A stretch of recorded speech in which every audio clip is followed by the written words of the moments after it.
So today we are on a bluegill mission. As you can see, right here I got my good buddy Brad Hawthorne, I got my new buddy Clay behind me, and last night we had the pleasure of sleeping out of the Yeti, had some rattle reels down. We actually poked a pretty sweet bluegill in the house as well as a bunch of Walters, but now that it's daytime, we're gonna go out and hunt.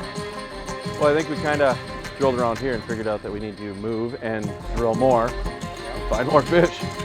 So that's part of being mobile. Simply hit the button, detach the house, jump on the back of the tailgate, drill holes, be mobile, find fish. So what we're doing right now is we're trying to find fish as efficiently as possible, having to drill as little holes as possible and not fishing in dead water, basically. So what we're doing is sitting on the tailgate of a truck right now. Brad's up front driving, and Brad is driving to different points of interest. And what we're doing is we're drilling a hole right here behind the tailgate and dropping the 360 unit, basically looking at it on a big Humminbird Helix screen, and you can really pick out fish pretty darn well in that system. It's kind of like if you'd imagine rolling through here with a boat with side imaging, and you can pick out the little white specks. So we're not going to fish anywhere that we don't see quite a few fish.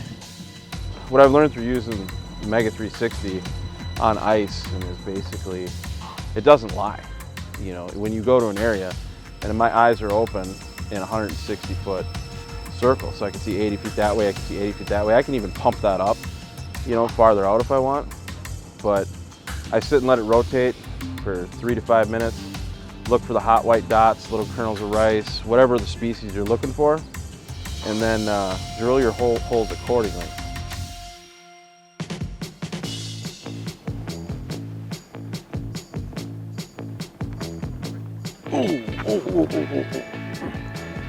Okay, we're getting there, Come here, big guy. We're definitely getting there, you know. That guy's getting close to what we want.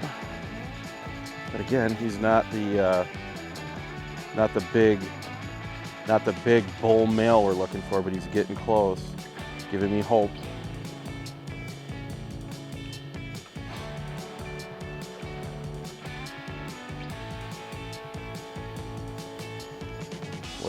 Little.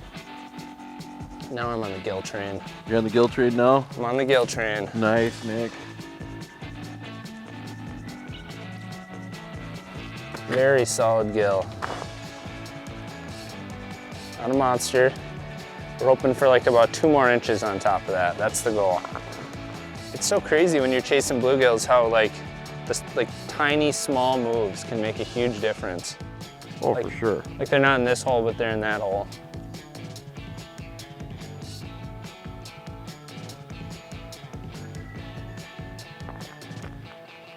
Oh, look at that guy. That is a beautiful gill right there. He came in and just bumped it. All right. Yeah, look at that nice, big, huge bluegill. I'm gonna send him back. Look at that. He's a little bit wider than that 8-inch hole, probably about a 9-inch gill. Nice. I get a lot of questions on up bites. And how do you detect an up bite on a noodle rod, combination panfish rod for heavier jigs? And quite simply, it comes down to line. You see how my line lays absolutely beautiful across my eyelets? That means it's straight. Okay, so that's what you have to start with. And the second is, like, that's a 4 mil jig right there with a couple of wax worms on it. And you see how my rod is bent with that setup right there. It's got a slight bend to it.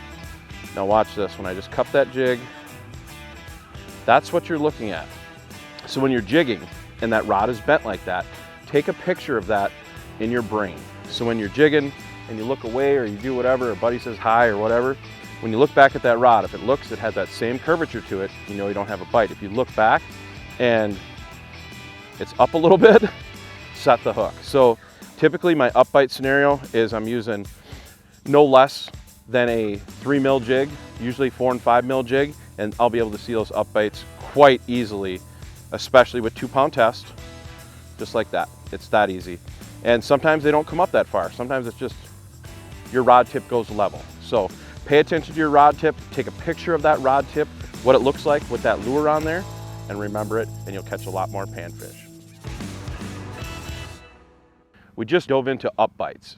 So now let's talk about the precision noodle versus the bullwhip in the tuned up line. Now the noodle is my go-to panfish rod, and I know a lot of guys love that bullwhip. I love the bullwhip, it's a great, great rod. But the panfish rod of my choice in the line is gonna be our precision noodle. And the reason why is I can fish 2, 3, 4, and 5 mils very, very effectively on this rod.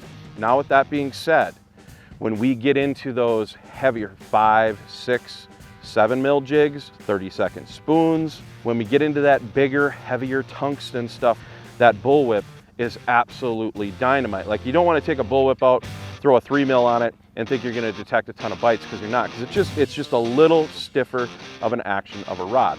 That's how you make the decision between the two. If you guys are out in the Dakotas and you're fishing a lot of heavier stuff for bluegill and perch, I'm going to say go with the bullwhip all day long. If you're the Minnesota guys and you're fishing a lot of that 3, 4, and 5 mil stuff, go with the noodle. Ooh. That could be a good fish.